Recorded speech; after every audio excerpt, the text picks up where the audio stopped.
We welcome you to another Sunday School lesson. Sunday School is a blessing and gift from God. This week's lesson reveals the godly lives of Ruth and Naomi and describes the beginning of a loving home within the line of the Messiah. Naomi realized that Ruth was committed to her and they both returned to Bethlehem. In Bethlehem, Naomi found out that they could provide for themselves by gleaning in the fields during harvest season. Ruth decided to take on this task, and in the providence of God, she was directed to a field owned by one of Elimelech's, Naomi's deceased husband, wealthy relatives, and therefore also a relative of Naomi and Ruth. Ruth's dedication to Naomi was noticed by this near kinsman whose name was Boaz. He is kind and protective to Ruth, and is so impressed that he makes sure that there are special gleanings left for her in the fields. Then in verses 19 to 23, Ruth reviews her situation with Naomi, and learns from her that Boaz is a possible kinsman redeemer. Our lesson begins with chapter 3. Our first verse says, "One day Ruth's mother-in-law Naomi said to her, 'My daughter, I must find a home for you, where you will be well provided for.'" Since Ruth demonstrated great loving kindness toward Naomi, she realized that it was her responsibility to care for her daughter-in-law. Bethlehem was Naomi's home, and as the parent she needed to find a husband for Ruth. Undoubtedly, Naomi noticed the attention Boaz paid to Ruth. If Ruth remarried, then she would have the provisions that would come from the security of a husband. Remarrying would allow Ruth to live plentifully far from the condition they both now lived in. Verse 2 says, "Now Boaz, with whose women you have worked, is a relative of ours. Tonight he will be winnowing barley on the threshing floor." Naomi's conversation now turned to Boaz and the Israelite custom regarding the kinsman redeemer. Naomi's thoughts were that since Boaz was a near kinsman or relative, if he desired, he could marry Ruth and fulfill the law of levirate marriage.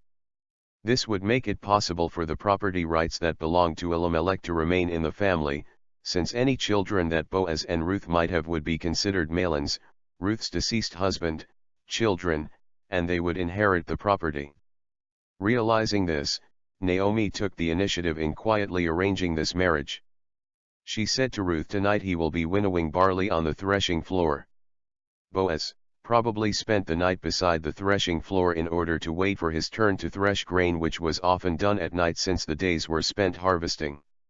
In addition, when his servants winnowed, he was with them not to prevent their stealing any of his harvest, but to make sure they didn't waste any of it through carelessness during the winnowing process. Verse 3 says, "Wash, put on perfume, and get dressed in your best clothes. Then go down to the threshing floor, but don't let him know you are there until he has finished eating and drinking." With the levirate law in mind, Naomi prepared Ruth to visit Boaz at the threshing floor. She told Ruth to make herself presentable to Boaz by not only washing herself, but also to anoint herself with a fragranced oil. Once Ruth was ready, she was to head down to the threshing floor where Boaz would be. Naomi also said to Ruth not to approach Boaz until after he and his servants were finished eating and drinking and had fallen asleep. The reason for secrecy was this: it would protect the reputation of both Boaz and Ruth. His threshing floor would be separated from the others and would give them a chance to talk privately. Verse 4 says, "When he lies down, note the place where he is lying. Then go and uncover his feet and lie down. He will tell you what to do." Naomi continued to say to Ruth to go and lift the cover off his feet and lie down in that spot. Doing this was a sign that she was claiming his protection as kinsman redeemer. In the same sense, we must lay ourselves at the feet of our Redeemer, Jesus Christ, to receive from him our instructions, just as Paul did when he said, "Lord, what wilt thou have me to do?" Acts 9:6. Finally, Naomi said that when Boaz discovers her, he would give Ruth further instructions. Verse 5 goes on to say, "I will do whatever you say," Ruth answered. Undertaking such a plan had to involve a certain amount of risk. Even though Boaz had been kind, that was no guarantee that he would marry Ruth. Nevertheless, Ruth willingly submitted to Naomi's leadership. Willing obedience is an important indication of real trust. Verse 6 says, so she went down to the threshing floor and did everything her mother-in-law told her to do. Ruth went to the threshing floor where she would find Boaz, and she did everything that her mother-in-law instructed her to do. Of course, this included quietly lying down at his feet in her clothes, wide awake waiting for an opportunity to tell him why she was there. Verse 7 is not part of our printed text, but in that verse we are told that when Boaz had eaten and drank and his heart was happy, he went to sleep at the end of the stack of grain. Then Ruth came secretly, and uncovered his feet and lay down.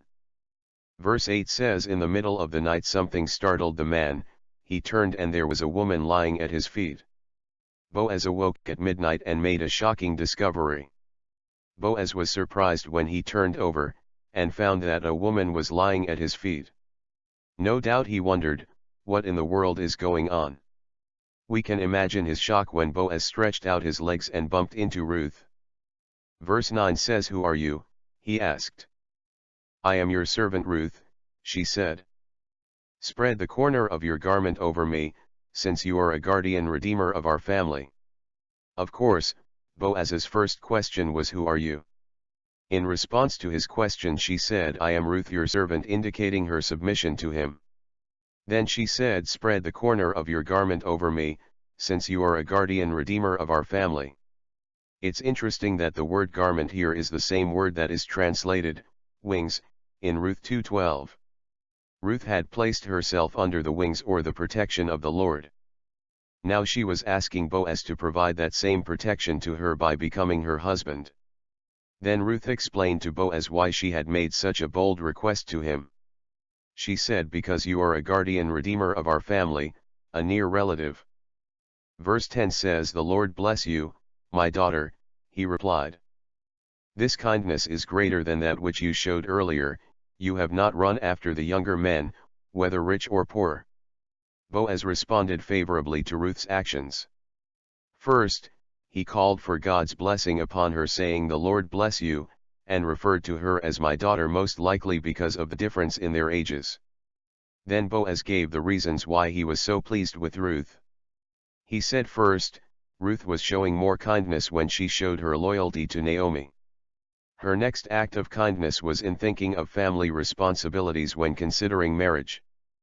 She demonstrated that, as Boaz said, she did not choose younger men closer to her own age, whether they were poor or rich. Instead of going after younger men, she looked to an older man who could fulfill family obligations. Boaz saw her proposal as an unselfish act of love and devotion. Ruth was willing to marry as the divine law directed, even though it was to an older man. And she did this not for her own honor, but for the honor and interest of the family into which she had been chosen. This was indeed showing more kindness in the latter end than at the beginning. Verse 11 continues to say, and now my daughter, don't be afraid. I will do for you all you ask. All the people of my town know that you are a woman of noble character. Boaz reassured Ruth that her actions had not offended him. She had no reason to be afraid of what Boaz would do as a result of how she made herself available to him. Then he said, I will do for you all you ask. The same law that Ruth submitted to, also required Boaz to submit to it as the next of kin or near relative. So Boaz had no reason to refuse her request.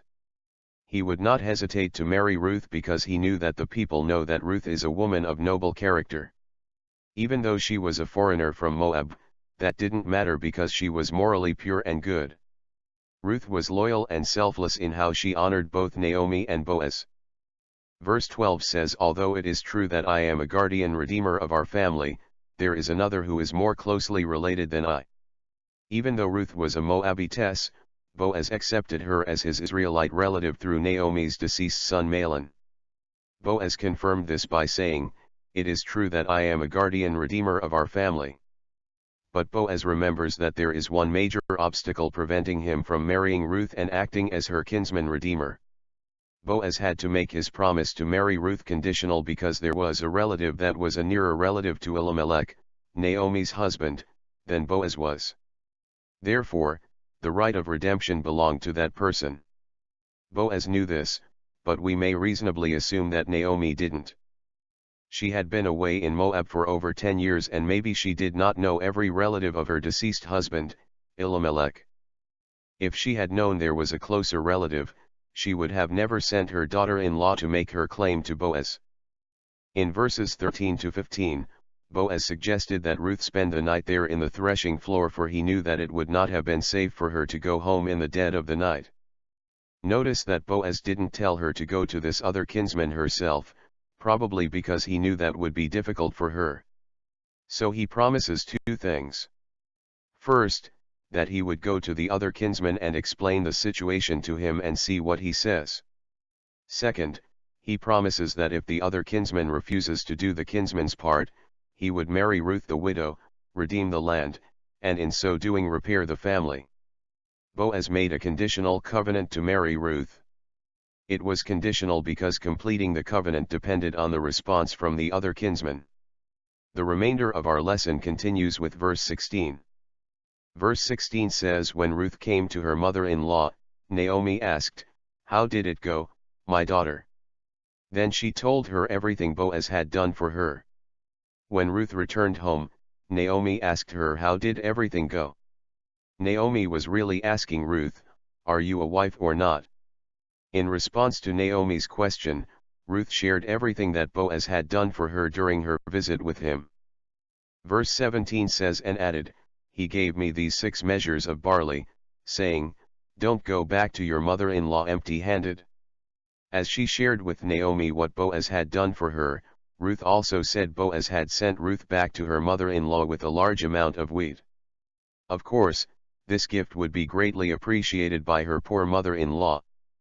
The gift would also serve as evidence to Naomi that he had not sent Ruth away in anger or that he was displeased with her, which Naomi might have suspected if he had sent her away empty-handed.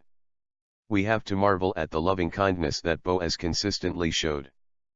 Our final verse says, "Then Naomi said, 'Wait, my daughter, until you find out what happens. For the man will not rest until the matter is settled today.'" After Ruth finished speaking, Naomi told her to be patient and wait until she learns what is going to happen. She had done all that she was able to do, and now she must patiently wait and not be perplexed about it.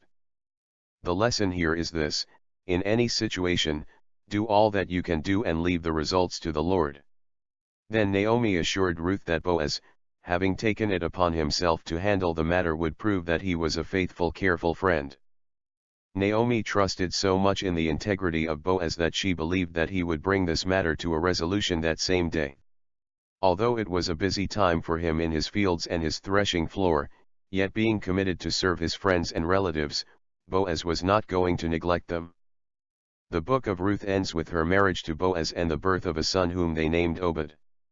As a result, the ancestral line of Elimelech would continue and produce David, Israel's king, and his greatest descendant, the Messiah, Jesus Christ, Matthew 1:5-16.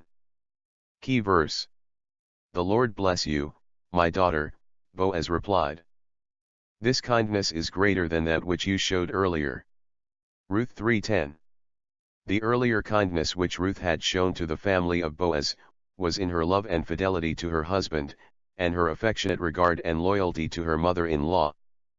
But Boaz now commends her willingness to marry him, who was advanced in years, in order to raise up seed to her departed husband. This is the greatest instance of love that she had given, inasmuch as she had not followed young men either among the Israelites, or in her own country, for she preferred obedience to God's command, before pleasing herself. Thought to remember: God blesses and uses those who show integrity in relationships. Having the reputation as a noble man or a worthy woman opens the door for God to bless and reward, beyond what one can ask or imagine. The church community can be the conduit to cultivate covenant relationships worthy of God's approval, by providing safe and accountable spaces to make Christ-like connections. Let's make our church community a center where healthy relationships can form and marriages can be encouraged and cultivated. Our lesson next week is entitled, "A Covenant of Love." Our biblical reference is Ephesians 5:21-33. We are truly glad you spent time to learn this week's lesson with us. We hope you are blessed and may share these with somebody else. We wish you can join us at the Cubao Church of Christ soon. Our congregation is a place to discover faith, find new friends, grow closer relationship with Christ and serve with each other's gifts.